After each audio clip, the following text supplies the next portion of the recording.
You've done a lot of work preparing for a podcast episode, and now you want to get a good recording where everything goes smoothly.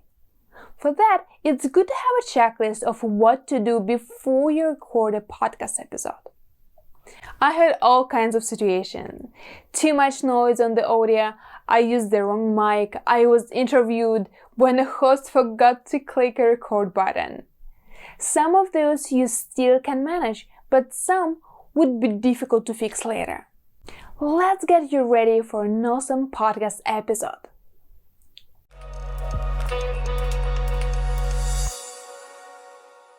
The first thing to do if you have the interview-based podcast is to check and confirm the time and the day of the interview.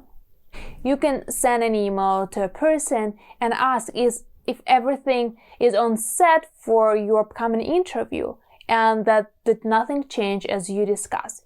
Because sometimes when you schedule the interview, and guest may suggest the time in a month or 2 months ahead, and when the time comes to record the interview, you and the interviewing person may forget about it.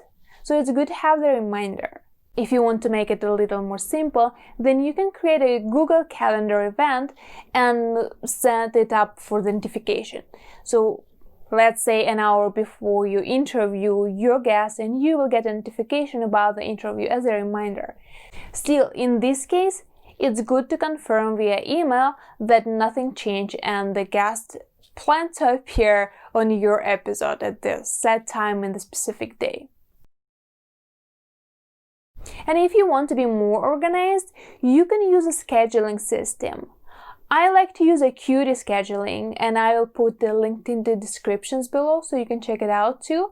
And when you send a link to a guest, he or she may pick a date which is suitable for the person, and then they will get the notifications, the reminders.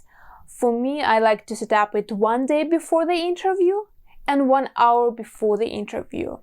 So at the specific time, they will get the email which says is everything on set, nothing changed, and we're going to have an interview tomorrow? And oftentimes the person will say yes. They will reply to my email, the automatic email, or they will not reply, but they will just appear and it will be a good reminder for them. The second thing to do before you record your interview, you do it maybe half an hour before, 20 minutes.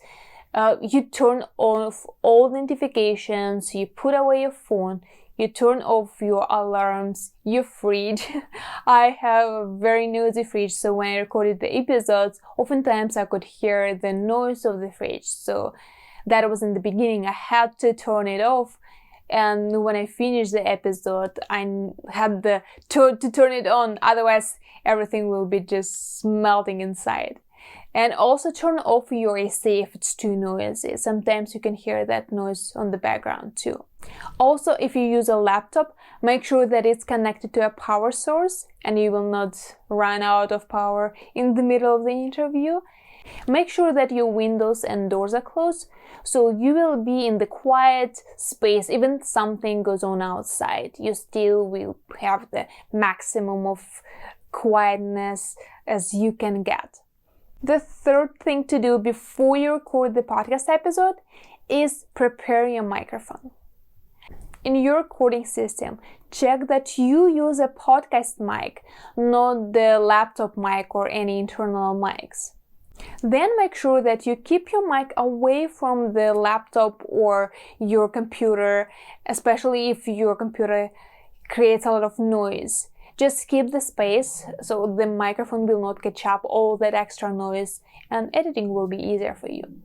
When you will do your recordings, try to keep the same distance between you and a microphone. So when you will edit the audio, it will have the same level of the audio. Otherwise, if you will move too much or you will keep the different distances, you will hear the distance change in the final audio. Before recording, test your microphone that it works and the audio actually goes through the microphone. You will see the waves in the recording system. The fourth thing to do is to restart all the programs that you're going to use for recording your episode. That can be Skype, Audacity, GarageBand, anything you use. And also make sure that all your softwares are updated. You don't want to get any extra notifications at the last moment. Tip number 5. Make sure that you are comfortable. Get some warm water nearby. It will help you to feel more comfortable when you talk. And if you want to drink something, get a lip balm that will help you with lip smacking. And get a comfortable clothes. If you do a video episode, then make sure that your hair is set up, you have your makeup, and everything looks as you want to. Tip number 6. Be respectful of your guest's time. Set a timer or have a clock nearby so you can easily check the time and when you need to finish an episode, and if you want to have any chit-chat, that you can manage all the process there. Tip number 7. Right before recording your episode, take a moment to pause and reflect a little bit on who you're going to speak to, what questions you're going to ask if you plan them, if you thought about them in advance. I prefer to write all the questions and just put the Evernote note a little bit below my camera so I can watch them when I just, like the notes when I talk to a person to make sure that I ask what I wanted to ask. Or also you can go with the flow, but still keep in mind what's the goal of the episode and what your audience to hear, to explore, what you want them to do after they listen to the episode. Tip number 8. If you have a guest and you plan to read a bio already during the recording, then make sure that you read it before you hit the record button. Or even you practice a little bit before you call your guest.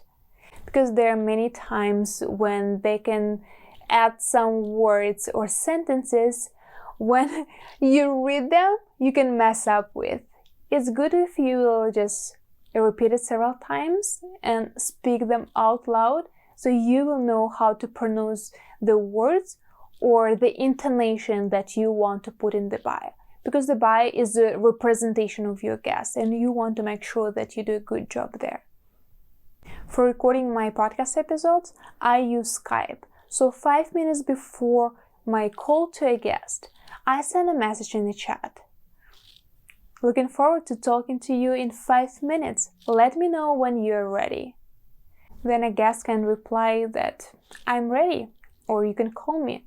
And then you call and you start talking with your guest and preparing a person for recording an episode. Then when you get connected with a guest, to whether you use Zoom or Skype, when you're ready in the conversation, but before you hit the record button or before you actually start the episode, give them a little bit of information about your show and your audience.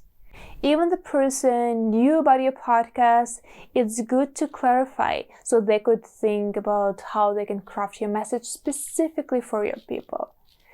So I would tell something before we start recording. Let me tell you a little bit more about our audience. Those are creative entrepreneurs, solopreneurs, or entrepreneurs that work with a small team. And with every episode, I try to bring them practical strategies that they could listen to and apply right away and get some results. That way my guest knows about the audience and what I want to achieve with each episode. I give the directions. So next, I would tell about the length of the interview. The interview is going to be about 30 to 35 minutes. I'm going to watch the time, and it's going to be kind of the conversation. And the questions which I send you is the base, but we don't need to follow each of them. It will be the conversation depends on what you shared, and then we'll go from there. So I give them freedom to speak about what they want. I'm going to watch the time, and I tell them that before the interview I send the questions, and I tell them that these are the ideas which I want to cover, and they may think about them before the interview if you want. But if not, that's totally fine. The questions are mostly for me, so I can follow and I can make sure that I ask what I wanted to, and I think that will be practical for my audience. And then if they start sharing something interesting and I want to get deeper in that because I don't know what they will share about, I want to bring the new knowledge to the audience. So then I can ask some extra questions, and people are always fine with that. It's even easier when you keep it conversational. It's better for listeners to listen instead of having, okay, this is my question number 1, done. This is the question number 2, done. This is the question number 3, done. And they don't have any connections in between. So during the interview, when I ask the question, the person answer, if I feel that I may get deeper and ask something else, I'll go with this. And then I can get back to my planned questions and see if I want to ask something from there or keep going with the topic. And then I prefer to read the bio after I record the interview. So this is what I tell to my guests. So later, after we finish the interview, I will read your bio and we'll record the intro for the episode. I think it's easier because English is not my native language. And every time I do recording of the bio, it's just like, I don't know how to pronounce this word. That's why I told you, read your bio before you even talk to a guest, so you can get familiar. Even if you're fluent in English, it's good to know the text that you're going to share with the audience. When a guest gets familiar with the process, I want to make sure that I also pronounce their name correctly. Even the spelling of some names which sounds and look familiar to you, which you thought that you know how to read, may be different if the person may be from another country or region where they pronounce it differently. So every time I will ask them, could you please pronounce for me your name correctly?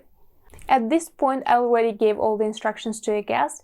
The only one thing I want to make sure is if they turn off all notifications, so I will ask them, did you turn all the notifications like your cell phone, your Skype, anything else that you have? And then be like, oh yeah, I need to turn off my cell phone, or how to turn off the Skype notifications or Facebook, what they have opened. Oftentimes, if the person is experienced in podcast interviews, they will do it before, but it's always good to remind them, so in case they forgot something, and you can forget something. And the last thing, you ask, do you have any questions to me before we start? If they have any questions, they will ask you. And if no, then you hit the record button. It can seem either a lot to remember or not that many, and you think you can easily do them all. Still, I would recommend to print this checklist for yourself or have it on your computer so you could go through until you can do all of them with closed eyes. And anyway, there's always something going on around, so you can easily get distracted and forget something. When you have a checklist, then you know what to do, you know, one by one, what you're gonna do and say next. Now, growing your podcast, you want to have good, interesting guests to have an interview with, so your audience will want to come back and listen to more episodes.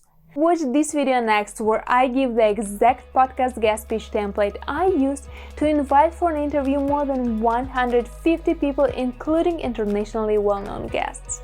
And also, if you haven't subscribed yet, make sure that you hit the subscribe button